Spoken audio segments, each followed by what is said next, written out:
특별히 오늘도 특별한 강사를 모셨습니다. 여러분들 2주 동안 특별한 강사들을 또 모셔서 은혜 많이 받으셨죠? 또 막 우리 안에 또 스토리가 또 서로 알아가고 그런 시간이 있어서 더 감사한데, 오늘은 또 한 번 더 특별한 강사님을 모셨습니다. 이게 우리 원로 목사님 이렇게 이대규 목사님 오시는데 항상 겸손하셔서 제가 말씀과 축도나 이런 거 부탁할 수 있었는데, 오늘 특별히 또 제가 한 번 더 모셨습니다. 오늘 이대규 목사님께서 말씀 전해주시는데, 우리 본문 먼저 보겠습니다. 오늘 마태복음 16장 함께 찾아볼까요? 16장 13절에서 20절 말씀입니다. 여러분들이 잘 아는 말씀인데요.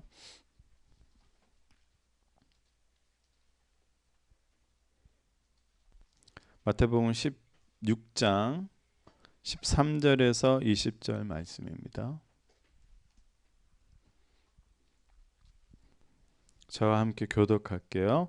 예수께서 빌립보의 가이사랴 지방에 이르러서 제자들에게 물으셨다. 사람들이 인자를 누구라고 하느냐?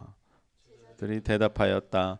세례자 요한이라고 하는 사람들도 있고 엘리야라고 하는 사람들도 있고 예레미야나 예언자들 가운데에 한 분이라고 하는 사람들도 있습니다. 예수께서 그들에게 물으셨다. 그러면 너희는 나를 누구라고 하느냐? 시몬 베드로가 대답하였다. 선생님은 살아계신 하나님의 그리스도이십니다. 예수께서 그에게 말씀하셨다. 시몬 바요나야, 너는 복이 있다. 너에게 이것을 알려주신 분은 사람이 아니라 하늘에 계신 나의 아버지시다. 나도 너에게 말한다. 너는 베드로다. 나는 이 반석 위에다가 내 교회를 세우겠다. 죽음의 문들이 그것을 이기지 못할 것이다. 내가 너에게 하늘나라의 열쇠를 주겠다. 네가 무엇이든지 땅에서 매면 하늘에서도 매일 것이요 땅에서 풀면 하늘에서도 풀릴 것이다. 같이 그때에 예수께서 제자들에게 엄명하시기를 자기가 그리스도라는 것을 아무에게도 말하지 말라고 하셨다. 아멘. 목사님, 이 스탠드가 편하세요? 잡고 하시는 게 편하실까요? 잡고 하시겠습니까? 네, 우리 이대규 목사님, 우리 환영의 박수를 이렇게 모시겠습니다. 박수 소리가 작은데요? 조금 크게.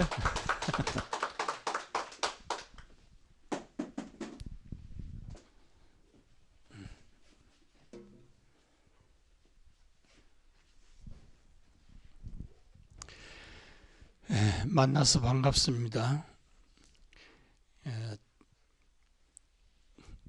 설교 부탁을 받고 조금은 망설였어요. 왜냐하면 제가 은퇴한 지가 벌써 15년이 돼서 설교를 안 한 지가 꽤나 오래됐습니다.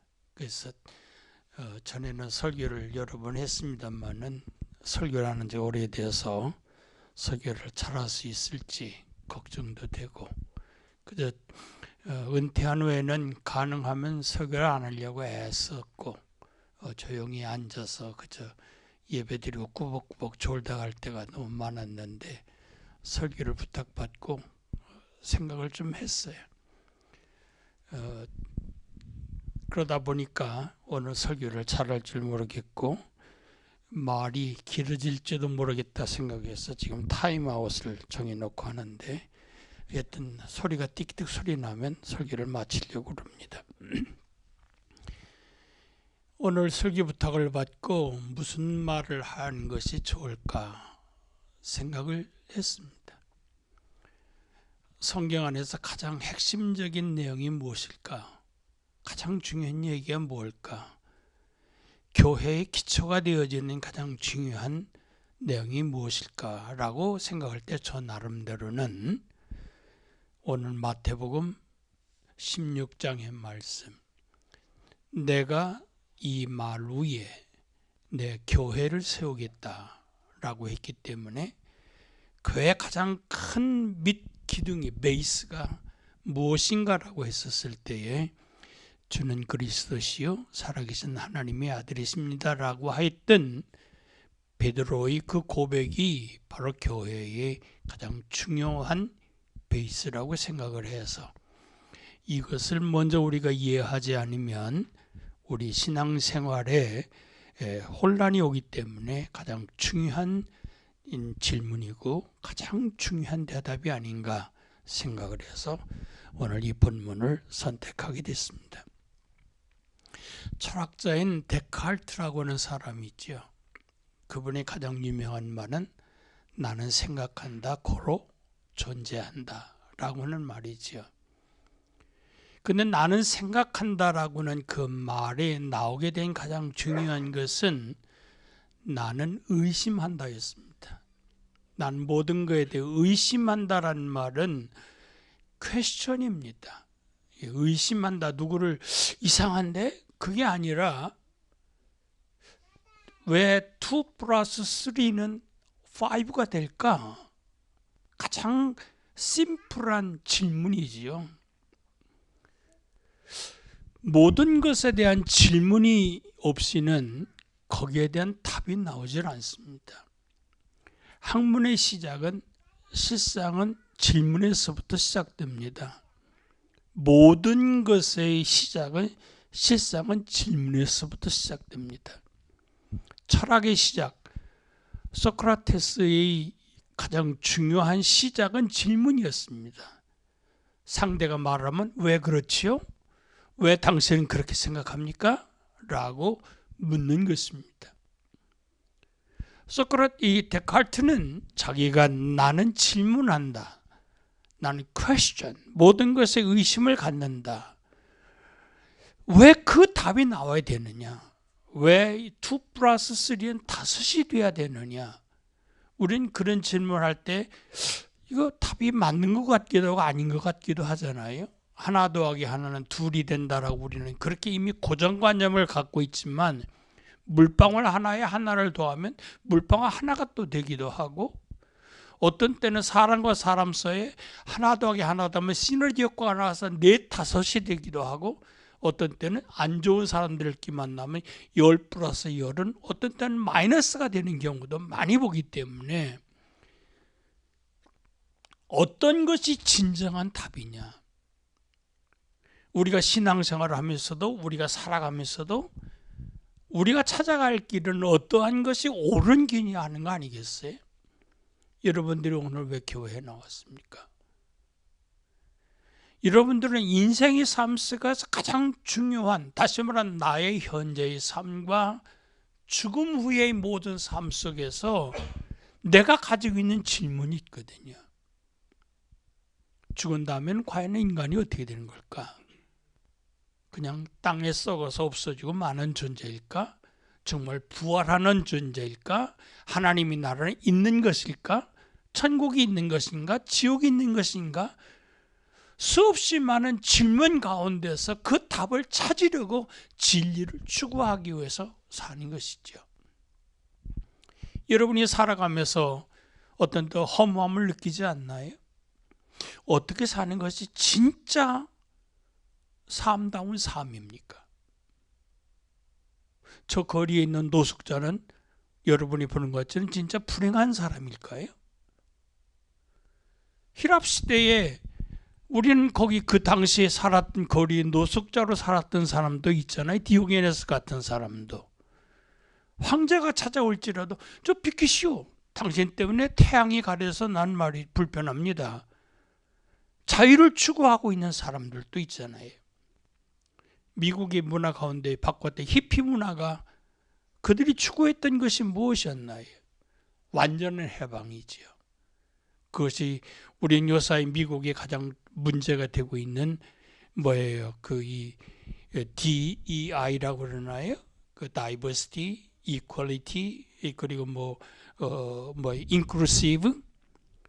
나는 내 자신이 나 자신의 성까지도 다시 남성, 여성이랑 성까지도 내 자신이 나를 지배한다라고 하는 그러한 생각. 하나님의 지배 속에 있는 것이 아니라 내가 나의 진정한 주인이라고 하는 그런 생각 속에서 오고 있는 것이고 거기에 우리는 거대한 충돌이 있는 것이죠. 여러분은 어떠한 것이 진리라고 생각합니까? 한번 질문을 던져보셨나요? 그러면서 오늘 예수님이 우리에게 던진 질문은 굉장히 중요한 질문입니다. 자, 여러분, 예수님이 그 수많은 사람들이 예수님을 따라옵니다. 그런데 예수님이 어느 날 이렇게 질문했습니다. 빌보 지역에, 가이사라 지역에 거기에서 가시다가 사람들이 나를 누구라고 하느냐? 후라는 단어입니다. whom도 아니고 who's도 아니고 who are you? 당신 누구야? 예수가 누구야?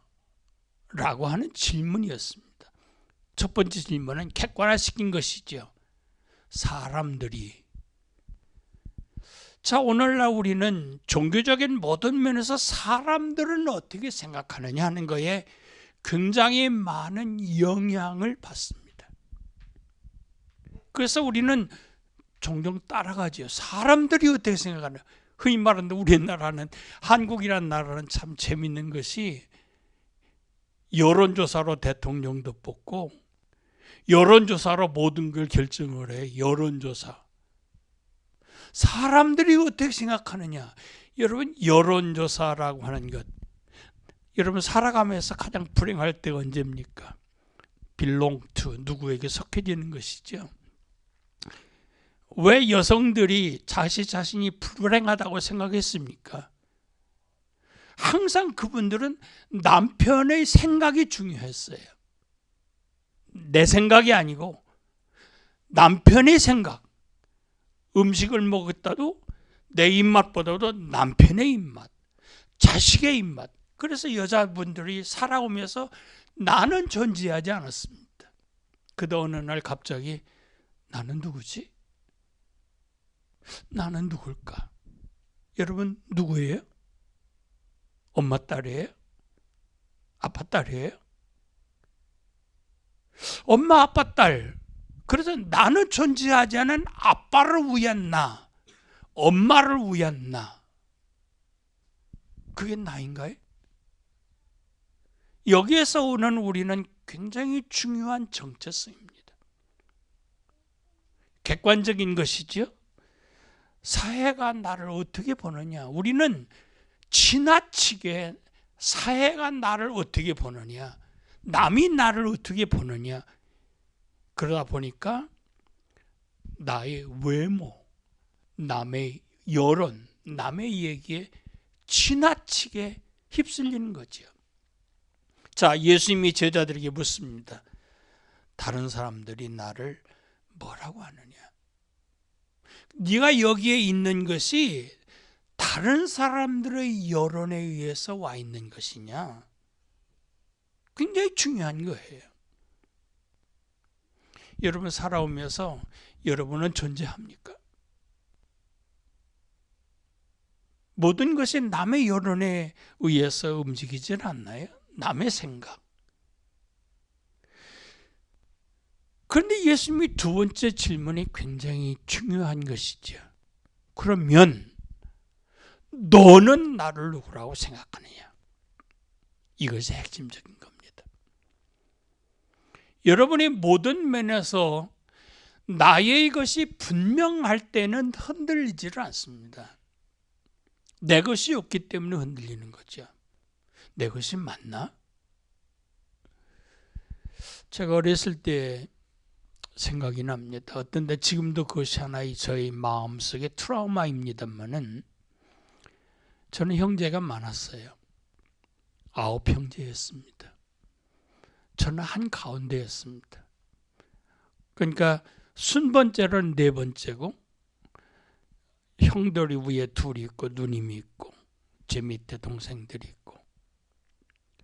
그래서 어떤 때는 제가 옛날에 이 영어를 모를 때잖아요. 국민학교 다닐 때니까. 올림픽이라는 말을 몰라서 올림픽을 한다는데 올림픽인지 올림뻑인지 올림픽인지. 그래서 제가 올림픽을 한다고 형님들이 막 너보고 잘못했다고 얘기를 하고, 누나도 어떤 때 너는 왜 그러냐, 너는 네가 하는 건 항상 실수가 많고 누가 비교를 해서. 그래서 내가 지금도 어떤 때는 그 트라우마가 있어서 내가 하는 일이 옳은지 틀린지 모르겠어요. 옳은지 틀린지. 여러분, 남편도 그렇고 여자도 그렇고 아내도 그렇고 어떤 때는 늘 핀잔을 많이 들으면 그분들이 같은 게 결정 장애가 생겨요. 왜? 내가 옳은지 틀린지 모르니까. 종종 여자분들, 당신 하는 일은 꼭 그래. 당신은 꼭 언제든지 그렇게 얘기를 해. 그러다 보니까 내가 하는 일이 옳은지 틀린지 모르겠어요. 늘 그렇잖아요. 늘 당신은 그래. 당신은 언제나 그래. 그러다 보니까 언제나 나는 틀린 사람이에요. 그래서 지금도 결정 장애가 생겨요. 내가 하는 결정이 옳을까 틀릴까. 그러다 보니까 어떤 때는 막 고집을 세우지요. 엉뚱한 고집을 세우지요. 이거 아닌 것 같은데도 나도 한번 나를 찾아봐야 되겠다. 그러다 보니까 그것에 이상한 낭주에는 그것이 충돌이 되어서 어떤 경우에는 가정은 그것이 하나의 이유가 되어서 이혼이 되는 경우도 많습니다. 제가 충격을 받았던 얘기 중에 하나는 이제 포틀랜드에서 교회 개척할 때인데, 개척을 하니까 신자 한 명이 얼마나 소중해요. 노인 두 부부가 어떻게 해서 우리 교회를 나오게 됐어요. 그러다 보니 어느 날 저녁에 목사님 오세요. 라면 끓여 드릴게요. 그래서 그 집에 갔어요. 그때 라면을 참 부인이 맛있게 준비하고 있는데 남편이 이제 목사님 오시면 잘하라고 하는 거겠지요. 여보, 이거 이렇게 하고 저건 저렇게 하고 왜 그렇게 이렇게 해? 하고 이제 부인한테 뭐가 좀 막 코치를 한마디 하니까 제가 있는 데서 또 지랄한다. 또 지랄해. 이 새끼야. 내가 뭐라고 그랬는지 알아? 너 나이 들은 다음에 보자고 그랬지? 가만히 있어 처먹기만 해. 내가 해주는 대로. 내가 있는데 갑자기 그 부인이 굉장히 착한 분이었어요. 얼마나 쇼크를 먹었는지 몰라요. 그러면서 그 다음 얘기 뭐냐면요. 자기가 결혼해서 자기가 좀 나이 좀 많은데 그러다 보니까 이 남자가 바람도 많이 피우고 평생을 어린애 취급을 하고 그렇게 무시를 당한 거예요. 목사님, 내가 얼마나 무시를 당했는지 너 늙은 다음에 보자고 했는데 그래 나도 모르게 튀어나왔어요. 미안해요. 제가 그 얘기를 듣고 그 후에 나 자신을 고요히 생각해 봤어요. 내가 없는 내 신앙이 내 삶이라고 한다면 여론에 의해서 남에 의해서 맞춰진 삶이 어느 틈엔가 나도 그것이 쌓이게 되면 폭발하게 될지도 모르겠다. 오늘 예수님이 주신 이 질문은 그냥 단순한 질문이 아니에요.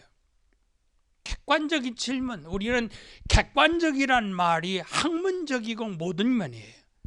데칼트도 말을 했어요. 객관적으로 둘 더하기 3은 5이야.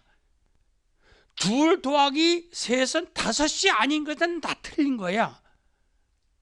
이런 하나의 확정적인 객관적인 과학적이고 학문적이고 지식적인 그러한 그 명령 속에서 주어진 그 답을 가지고 이것이 맞다고 할 때 그러면 거기에 대한 의심도 안 하고 질문도 안 해보고 살아야 되는 것인가 라고 하는 거예요.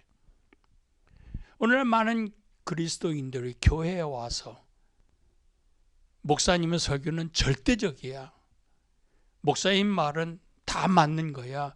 신자 교회는 그저 은혜롭게 가만히 입 다물고 있는 게 좋은 거야. 근데 그러다 보니까 그 안에 썩어가고 잘못되어지는 거에서 말 한마디 못하고 모든 면에서 잘못하면 또 잘못된 여론에 막 휩쓸려서 반대파가 되기도 하고 분열이 그 안에 이루어지는 것을 우리는 수도 없이 많이 보았고 그런 사회를 많이 보게 되는 것이죠. 교회란 무엇입니까? 분명한 나의 신앙적인 주관 위에 세워지는 것이라는 것입니다. 베드로에게 묻는 것이 아니지요. 너희들은 나를 누구라고 생각하느냐라고 물었을 때 제일 먼저 과감하게 대답한 사람이 베드로입니다.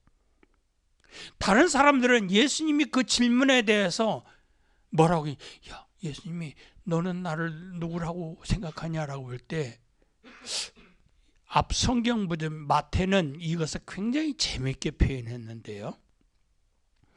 마태는 앞부분에서 16장을 첫 부분을 보면 예수님이 사두개인들과 바리새인과 사두개인들이 예수님을 시험하려고 이런 아주 까다로운 질문을 했습니다. 이 테스트라는 말 속에는 예수가 어떤 사람인지 그에게 약점을 잡으려고 한다는 하나의 그 안에 훅 낚시가 들어있는 거죠. 당신이 정말 하늘에서 보낸 사람이라고 한다면 heaven, 하늘로부터 온 어떠한 사인을 좀 우리에게 주시오. 증거가 뭐냐고 라고는 질문을 했었습니다. 그러면서 그 질문 가운데 예수님의 대답은 너희들이 이 하늘을 보면서 오늘 그 하늘이 붉게 물들었을 때는 내일 날씨 좋겠는데? 근데 아침 일어나서 보니까 하늘이 붉기는 한데 구름이 꼈다. 오늘 폭풍 오겠는데? 라고 말하지 않느냐. 너희들이 이 하늘의 자연현상을 보고도 내일이 어떨 거라고 하는 것을 보지만 너희들이 이 시대를 보고도 어떻게 될 것이라고 모르느냐? 굉장히 중요한 얘기죠. 시대. 지금 어떤 시대입니까? 우리는 성경을 읽으면서 꼭 읽어야 되는 것이 텍스트와 콘텍스트라고 하는 단어지요. 콘텍스트라는 말을 쉽게 얘기하면 오늘의 상황입니다. 우리는 성경을 읽으면서 굉장히 깊이 생각해야 될 것을 예수님의 설교나 모든 말씀의 배경은 그 시대의 컨텍스트가 있다는 것을 잊어버리면 안 돼요. 요새 젊은이들이 그런 얘기를 참 많이 해요. 과거의 역사를 오늘의 컨텍스트로 해석하려고 그래요. 왕정시대의 일을 오늘의 상황에서 이해하려고 그러니까 이해가 안 되는 거죠. 다 잘못된 것이죠. 아주 어떤 때는 보면 아주 웃기는 거예요. 6.25 전쟁을 해석하면서 미군이 폭격을 했는데 그 오폭으로 죽은 사람들이 있지 않겠어요? 그러니까 그걸 가지고 어떻게 그렇게 정밀하게 못해가지고 그게 그 피난민들을 적으로 오인하고 사기해갈 수 있느냐? 오늘 같은 과학이 발달되어 있는 첨단 문화로 과거를 해석하려고 할 때에는 그 해석이 미군은 나쁜 놈이 돼버리고 그들은 아주 고약한 사람이 되는 것이죠. 그러면 우리는 시간을, 역사를 해결할 때는 어떠한 상황으로 봐야 되는 것입니까? 그 시간의 컨텍스트로 봐야 된다는 것이죠. 오늘날 모든 비판에 먼저 알아야 될 가장 중요한 비판이 뭐냐면 컨텍스트가 무엇이냐 하는 거예요. 예수님의 말씀입니다.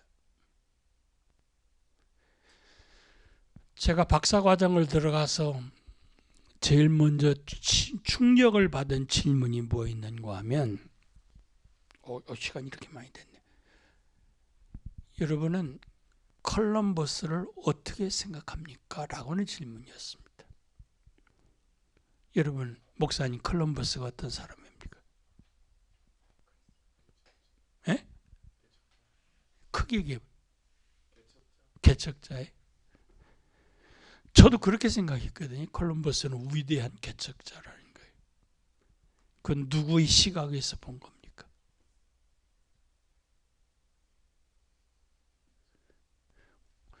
자, 우리는 여기에서 콜럼버스는 서구의 시각에서 그때 식민지를 만드는 열강의 입장에서는 그는 위대한 새 땅을 식민지를 만드는 개척자예요.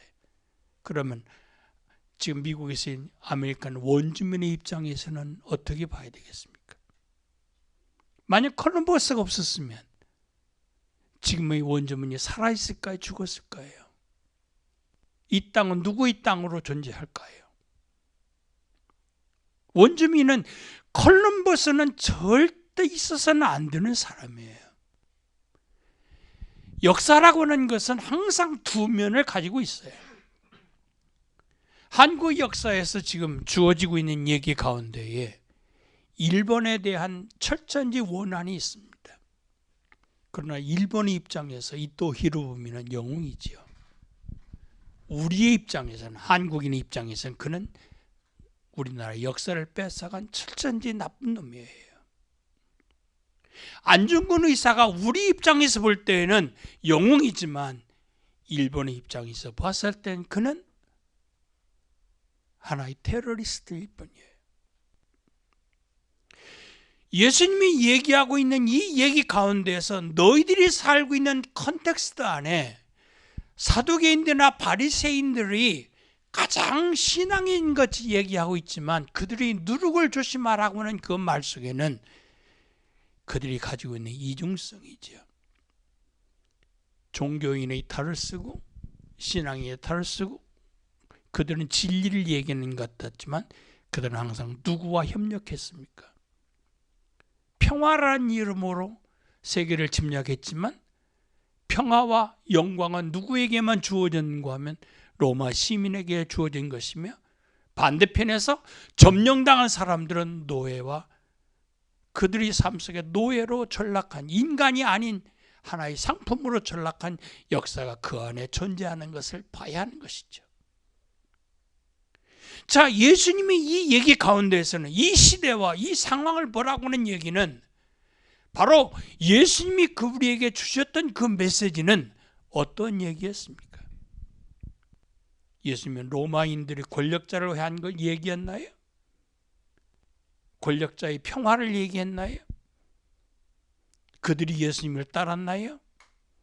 예수님은 인간의 본질의 문제를 가지고 얘기를 했습니다. 자, one of 메시아, 아니 one of 선지자, 세례 요한이나 이런 하나의 선지자로 보았던 다른 사람들과 다르게 베드로가 고백했던 것은 예수님에 대한 고백은 객관적인 고백입니다. 곧 그의 고백의 뿌리는 아브라함에게 가 있는 것입니다. 아브라함의 신앙의 고백을 보십시오. 아브라함이 하나님을 주님으로 받아들이며 그가 그의 고향 친척을 떠날 때에 그의 신앙 고백은 그가 하나님을 믿은 그 믿음이라는 것은 권력을 얻기 위함도 아니요, 부자가 되기 위함도 아니요, 그저 하나님이시기에 믿었던 것입니다. 하나님이셨기 때문에. 데카르트가 얘기하는 가운데서 이런 얘기를 해요. 왜 나는 모든 것에 대해서 생각한다. 고로 나는 존재한다. 우리는 모든 것이 의심하는 것 가운데 의심할 수 없는 것이 하나 있습니다. 그게 뭘까요? 나라고는 존재예요. 의심하고 있는 질문을 던지는 나라고는 존재는 의심할 수 없는 존재지요. 나라고는 존재는 의심할 수 없는 존재예요. 우리 자매는 본인이 있는 것이 없는 것 같아요? 있는 것 같아요? 있는 건 실존이죠. 바로 이것이 실존이라는 거예요. 그러면서 그가 얘기하고 있는 하나님은 상상이 아니라는 거예요. 하나님은 어떤 분이시라는 거예요? 실존이라는 거예요. 하나님이 존재하지 않고는 실존이라는 것은 아무것도 존재 않는 허상이 되는 거예요. 그러므로 하나님은 의문의 대상이 아니라 어떤 대상이에요? 믿음의 대상이에요. 학문의 대상이 아니라 하나님은 믿음의 대상이에요. 그럼 우리의 신앙이라고 하는 것은 의문, 퀘스천을 던지기 위하여 나오는 것이 아니라 그분을 믿고 따르는 신앙 고백 속에 이루어지는 것입니다. 그래서 창세기 12장은 아브라함이 어떻게 했다고요? 갈 바를 몰랐지만 하나님이 인도함을 따라갔다는 것입니다. 우리 인생이라는 것은 내 지식, 내 경험대로 내가 계획대로 사는 거 아니에요. 한번 생각해 보세요. 내일 뭐 할 거라고 생각을 하지요, 그죠? 나는 뭐가 될 거라고 생각했습니다. 우리 어머니 아버님 옛날에 꿈도 많으셨죠. 자기 계획대로 된 게 하나도 있습니까? 내가 되고 싶은 대로 된 적이 있었나요? 지금 살고 있는 것이 옛날에 계획한 것에 살고 있나요? 돌이켜보면 그 나의 모든 삶의 여정에 있어서 내가 산 것이 아니라 우리는 누구의 인도함 속에 살아왔다는 걸 느끼게 되나요?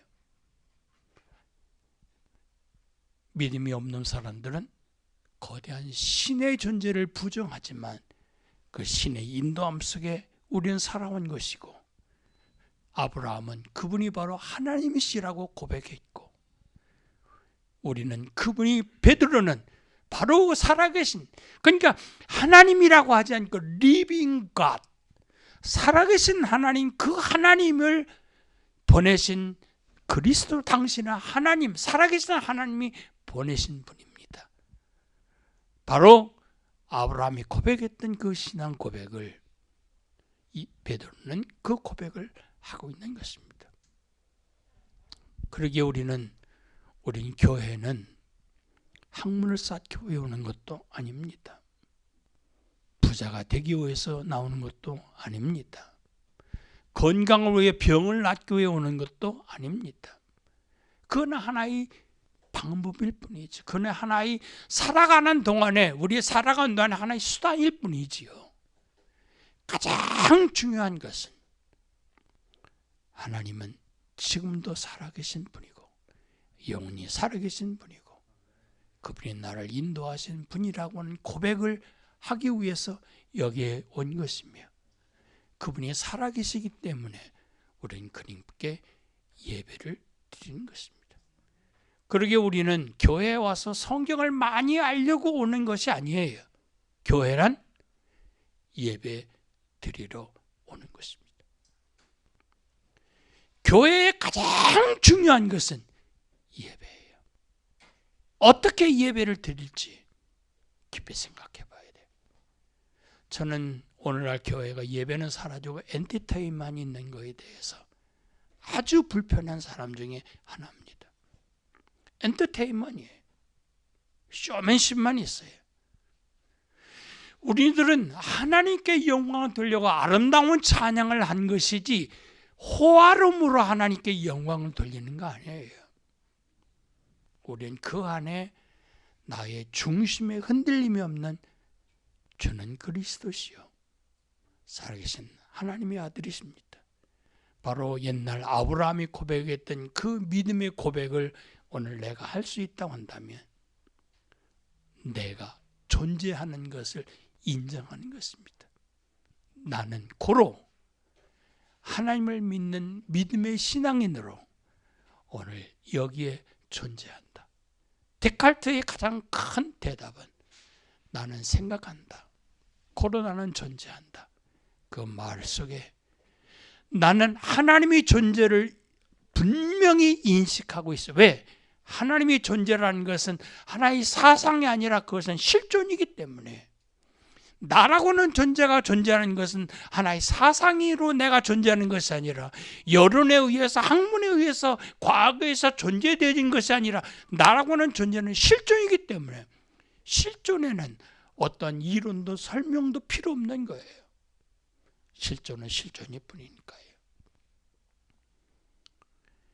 그리스도와 함께하는 베드로의 고백처럼 오늘은 나의 고백은 무엇인지, 학문적으로 인식하는 배우는 베드로가 이렇게 고백했으니까 나도 그렇게 고백하는 거야 라고 하는 인식적인 학문적인 신앙 고백이 아니라 하나님의 실존을 내가 스스로 느끼며 나의 실존을 느끼며 그 안에 나의 아름다운 고백 가운데 예배를 드린다고 한다면 오늘의 이 예배가 여러분에게는 가장 풍성하고 아름다운 예배가 되며 그 예배를 통하여 아브라함이 복을 받은 것 같이 여러분의 삶에 하나님의 풍성한 은총과 축복이 넘칠 줄로 믿습니다.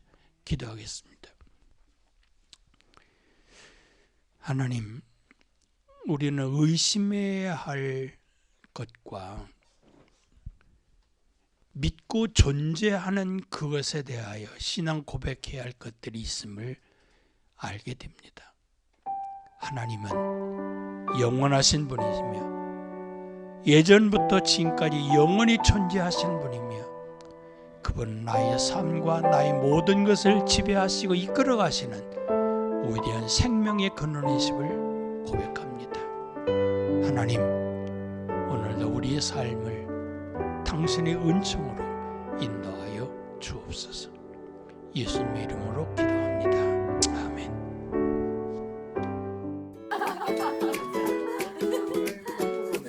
말씀 너무 잘 들었어요. 고마워요. 고마워요. 아, 저 진짜 이거 타이가 너무 좋았어요. 타이가 맞아. 오늘 아주 컨센트레이트 하는 모습 보는데 기분이 좋았어요.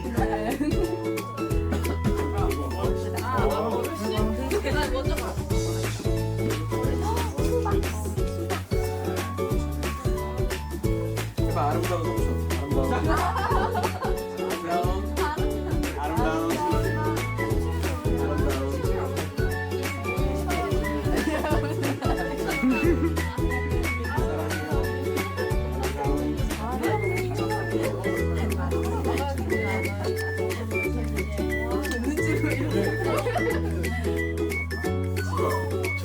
특히 메리 언니 레이첼 노래를 보고 싶다.